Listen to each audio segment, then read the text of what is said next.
Hey, what's up with the internet? Just want to do a quick little vid on Rhino, because he's the frame after Saren, probably, that I keep seeing the most, like, parroted bad takes about.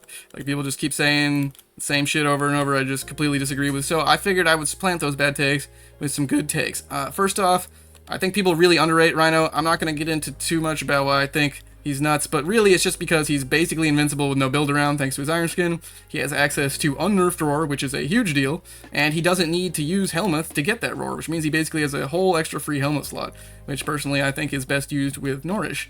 Nourish plus roar is pretty fucking nuts. There's only 2 frames in the game that can actually do it, him and Grendel, and Rhino is better at it. Just literally, like, being an insane weapons platform with Roar and Nourish, plus being basically invincible with Iron Skin, is all you really need to be one of the best fucking frames in the entire game, quite frankly. At least one of the best weapon platforms. Alright, so let's get into some of the other, like, main misconceptions I see floating around a lot about, like, how he builds and, like, how, like, he works. First off, people will say that he can't survive into level cap content at all, because his overguard will just get shredded apart. Now, as you can see here, his overguard does get shredded apart pretty quickly, but the thing about how his iron skin works is during the 3 seconds of invincibility period right here, he stores all the damage taken and just adds it directly on 1-to-1 as his overguard, which means if you have 3 seconds of invincibility, you should have at least 3 seconds worth of overguard to take damage from afterwards. So between pressing 2 and getting the invincibility and the actual overguard expiring should be at least 6 seconds in the vast majority of cases. So that effectively means it does not matter what damage the enemy throws at you. If they could throw billions and billions of damage, you would just get billions and billions of overguard and be fine. Now, granted, once the enemy damage gets high enough, you'll have to be, like, pressing iron skin once every 6 seconds, but I found that even in, like, level cap content, that actually doesn't really happen, because, like, as you can see, you can just sort of, like, jump around a lot or kill enemies a lot, and in practice, usually your overguard will last a whole lot longer than the 3 seconds that, like, you'll get from the initial shield break, at least if you, like, play it right and not hop around during this. If you, like, deliberately be a sitting duck during this part, then you'll get a little bit more overguard there. But you don't even have to do that, honestly. The vast majority of the cases, I guess, you'll be fine just literally reacting, pressing 2, and going about your business. And you'll do that, like, once every, like, depending on the amount of enemy damage, like, every 30 seconds to, like, 5 minutes. Or even, like, never if it's, like, really low-level content. But, yeah, my point is, it scales to any level of damage, so don't worry about that. Next thing I would say is the most giant misconception. I blame YouTubers because they're like, oh, gigantic iron skin number, you can overguard for billions and billions, or, I mean, obviously it's not that much, but, thing is, like, if you do this whole, like, weird rain dance build around to stack a gigantic iron skin number, you're wasting a fuck ton of resources. And, like, the whole rain dance you gotta do to get the iron skin up in the first place is, like, super fucking annoying in my opinion. Like, the main thing people do is they'll put primed redirect as a mod so you get a ton of shields, and then they'll get this helmet ability called parasitic armor, which will subsume all your shields effectively and, like, give you a big armor bonus instead. And then they'll use the ironclad charge augment for Rhino's 1, which is called Rhino Charge, it's a little on the nose. And they'll use that to get a gigantic like, armor buff, which stacks with the other one, like, multiplicatively. And by their powers combined, when you press 2, you'll get hundreds of thousands or even millions of iron skin armor. However, yeah, that's, you notice how many resources we just wasted doing that? That's at least 2 bonds. That's primed redirection and ironclad charge. A lot of people like to use another augment for that so they can refresh their iron skin whenever they want. Shrapnel or whatever. Iron shrapnel. And, there's a whole helmet ability you gotta take off for that parasitic armor, and you have to use Rhino's 1, which is otherwise completely fucking useless outside of the augment armor stacking thing. I think this is a very foolish build, because as you can see there, he can survive just fine without doing any of that bullshit. So that also leads me to the third misconception, which is that, oh, Rhino's super augment reliant, guys. He needs so many augments. You gotta waste so many slots on augments. Let's see how many augments I have on this build. Not seeing any. There is one here where I'm using Reinforced Stomp as a, just like one of my flex picks, but that's only, I barely ever use this build. I probably would only really use it if I was deliberately going, like, Endurance and going to exploit the mag bubble thing I realized one time. The Malice Acolyte will put a magnetic bubble on you, which enables friendly fire, and you can exploit that with Iron Skin to just like spam a Tenet Envoy at the floor or something and get like millions of overguard. In which case, reinforcing stomp will help a lot, but usually I don't do that. I just go for stacking a ton of strength, getting a little decent duration, and making sure the energy economy is good. It's that simple. Oh, and you know, I put a little range here, but that's to taste. Like, you could literally replace this with narrow-minded if you wanted to. The archon part of it is helpful for energy regen if you're pairing it with a companion that does electricity damage with their abilities, but other than that, it's pretty much all to taste. The point is just, I really think you should not waste mod slots on augments and prime redirect and all that bullshit, you know? You can use those mod slots much more effectively on something like this. And there are other things you can do too, like I use my Tenet Envoy strategy, which swaps between weapons a lot, so this is pretty good too. There's basically like 5 different things you can put here. There's like secrets, there's message, there's reinforcing stomp. There's like 2 flex slots I use here usually. Energy Nexus I really like because it basically frees you from Xeneric. Just having a little bit of consistent energy regen is really good. Usually I'm a hater of Energy Nexus because it like energy regen pauses when you cast, and this is really not that much energy regen. But when paired with Nourish, this is like just the consistency you need. And compared to like Xeneric, you could drop Xeneric and put on Matter Eye, and then you'd have more power strength, which would be a lot better.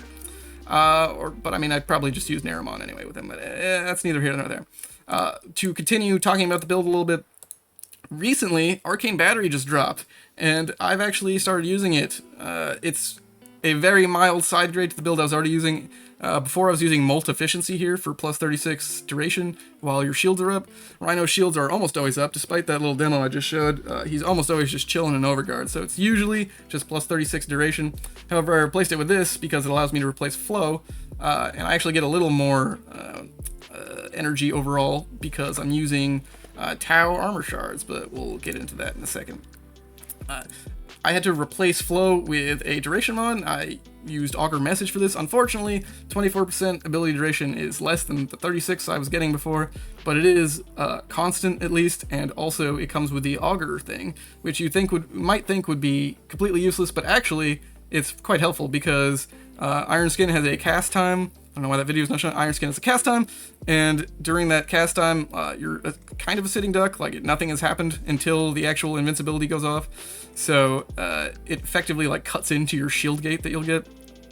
And if you have one augur mod, however, and assuming you don't have Xeneric's Inner Might screwing it up and making your ability cost 0, you'll get a tiny little shield right as you cast and right before your invincibility goes off. And that tiny little shield is just enough to cover the cast animation, meaning you don't need any sort of cast speed or anything.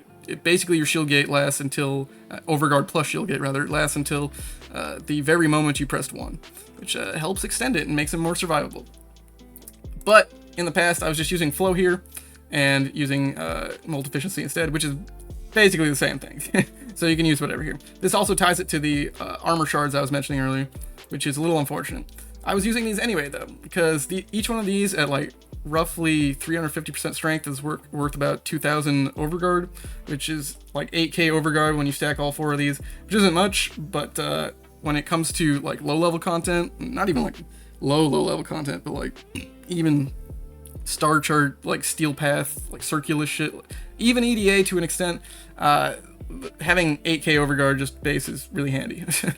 That's literally the only thing I use it for. The main reason I use it is just because, like, what the fuck else am I going to use blue Tau shards for? Like, they're so marginalized compared to the other kind of shards.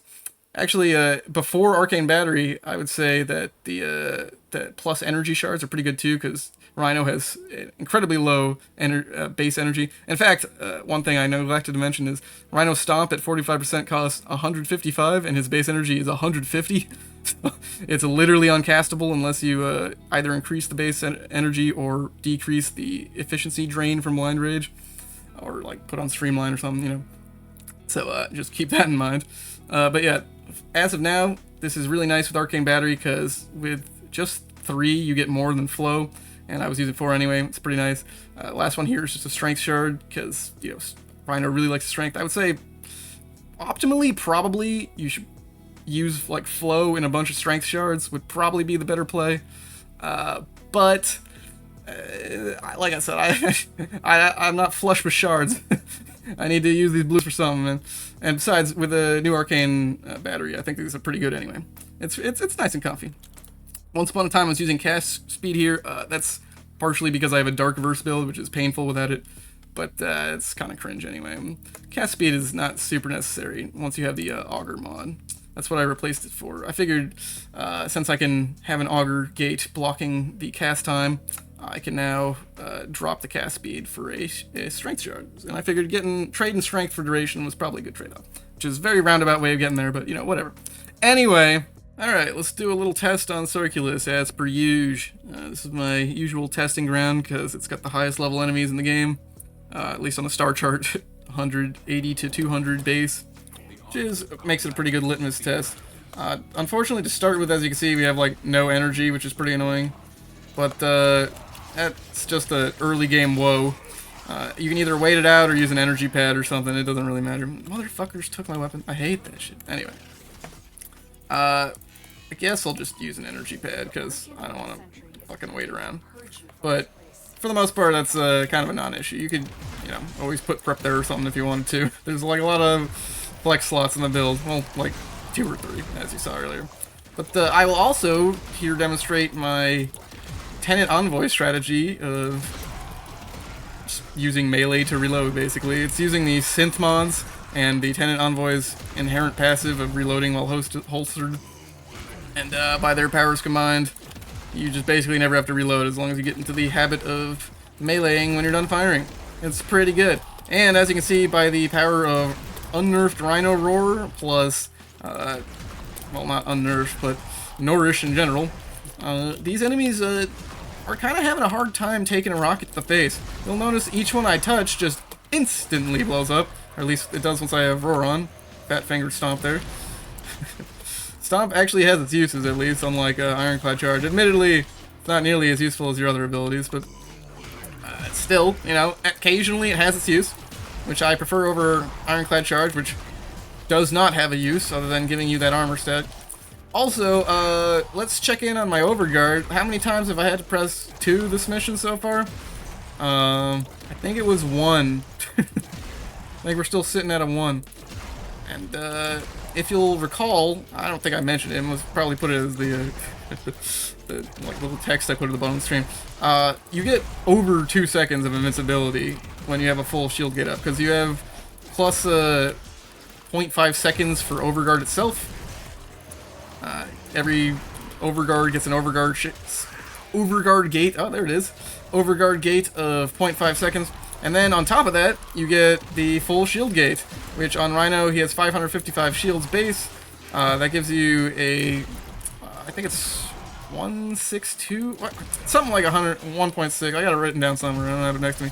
But it's enough that combined with that, it's like 2.12 seconds.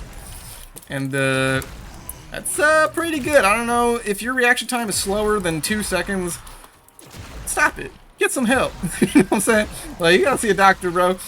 It's not exactly high intensity. It's sort of like my first shield gate, right? It's like shield gating on baby mode.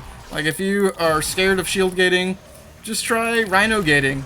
It's pretty easy. Here, I'm about to run out soon, and we'll see how much shield. Well, I mean, I really wish that's also one of the few annoying things, just that you do get your recoil when it runs out, because you don't have the prime sure-footed effect the moment it runs out. But, I mean, the recoil from that is still slow enough that you'll be fine. You'll still be shield-gated the whole time. Also a non-issue. Anyway, yeah, it's, I think I'm very much proving the point here. The overguard is not a thing that needs to be built around with, like, all these giant skin bullshits. It's all you have to do is react and press 2 once in a blue moon. At least for this slightly lower level content. And like I said, like, this is, when I say lower level content, this is what I mean. Like, literally the highest I can find on the fucking star chart. You know, like, sure, you have to get more active with it when you're going into a deep void cascade. Like, you gotta start pressing it, like, once a minute maybe even more. But, as far as regular content goes, this guy's sort of like Revenant Light, honestly. You know? Like, Revenant's Mesmer skin just sort of makes him invincible and not have to care about anything. It's pretty much the same thing. In fact, this is probably a little bit more forgiving, because you get because if you mesmer zombie a little bit too much. Like, all you have is a shield gate to react to and be like, oh shit, I gotta press 2 again. At least with this, you get an overguard gate and a shield gate. And the shield gates, I think, is even larger than Revenant's, because I don't think Revenant has his 555 shields like Rhino does. I can't remember what he has, though. I'm pretty sure it's less than that, though. The oddly healthy amount of shields that Rhino has by default. And see, I forgot my buffs. And right as I was recasting buffs, my shit ran out. Oh, bye, Torment. Bye-bye, see you later. That's the power of Rhino, baby. See what I'm saying? Rhino blows shit up. I should have been using my dual liquors, dude. I have Naramon on this build, but I haven't been using it this whole time. I guess I'll use it in the last few seconds. Oh, well, I mean, I like running around blowing up people with the Envoy better anyway, if I'm being honest. This guy might tear through my overguard. No, he didn't. Oh, my cat died. What the F? Ripperoni, brother. Rest in pepperoni. See, they're dying too fast. I was trying to get my Tenokai proc. Okay, there you go. Now they're all gonna die to the good stuff. The clouds. See? Ooh, baby. Except it doesn't matter because these guys are about to spawn. Let's see how these guys die. Not that great, actually. I've seen better. Oh well. Oh well. Only so much is needed. Oh, my overguard dropped again. Oh no. It's so hard to react to. Alright, I'm out of here. We've done our little demo. I should have started with the dual liquors earlier, though. So, you didn't really get to see it. But I mean, everyone knows the dual liquors by now. This is not the point of the vid. I'll just run over to extraction real quick, and we'll see what kills. I mean, I guess I can actually just check right now, can't I? 668. Not great, but I'm just playing a weapons play. You know, I'm just jumping around, playing a. It's no Saren. Also, for the record, if you're used to like the amount of kills you get on Tav, because of Kuva Fortress Survival, you get a lot less here for some reason. I don't know. There's a bunch less enemy spawn. I don't know. So just keep that in mind. But anyway, yeah, that's a fuck ton of damage. Basically invincible. Like I don't get why people are such Rhino haters. I'm guessing it's because they don't understand how to build them. So hopefully you learned something here with this particular vid, and maybe now you know how to build them better. Or, you know, if not, you could just leave a hateful comment. I would appreciate it, because I love it when people damage my self-esteem. Alright, otherwise, I'll see you later. Peace.